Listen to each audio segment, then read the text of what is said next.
Hello, Alfredo Azula from the Policy Association for an Open Society again. This is the third part of our three-part series on data visualization for NGOs. In this segment, I will walk you through the step-by-step process I underwent when creating a data visualization campaign for the Policy Association for an Open Society. In this project, think tanks in 6 Western Balkans countries conducted public polls that asked citizens of those countries a broad range of questions about transparency and open government.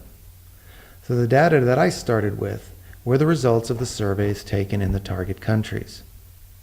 Here is an example of how one data set, polling results from Serbia, were delivered to me. As you can see, the data was delivered in both simple number tables and some bar charts. The first step in the process was to decide what was the most important information contained in the survey results. I decided to focus upon one specific topic which I considered to be the most important finding of the polling. In this case, it was the level of trust people in each country have in various national and international institutions.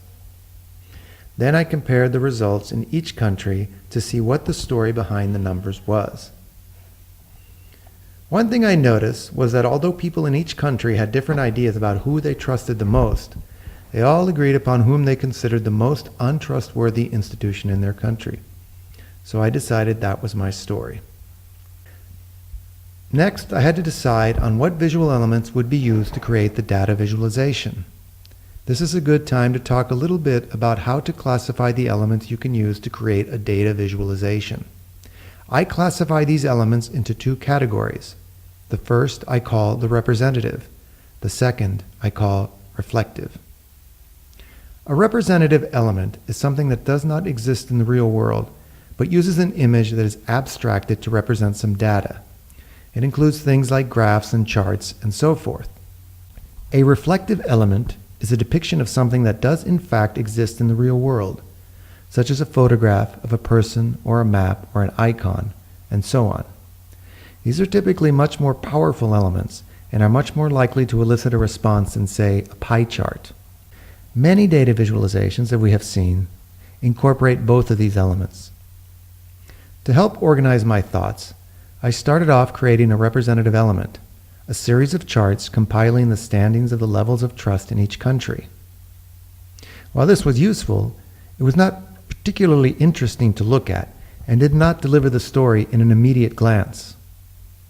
So I considered my options for a reflective element that would tell the whole story in one simple image. Since we were looking at a specific geographical region, a map was an obvious starting point. From there, it flowed naturally that each country would get an icon representing the most and least trusted institution in each country.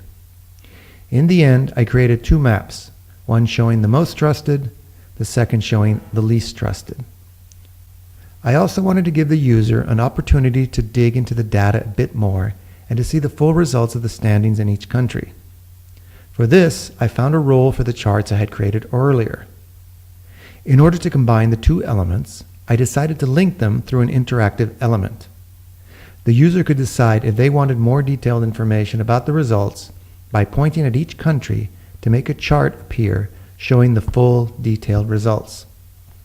One thing I should mention about this process is that I am not a graphic artist or a web developer. I had sketched out my ideas and gave them to an artist to work from. And the interactive part was scripted out by a developer to whom I described what I wanted to happen. Because we do not have artists and developers on staff at Passos, I hired some online freelancers from Guru.com to do the work. The total cost of the data visualization package was about $275 for the art and computer scripting.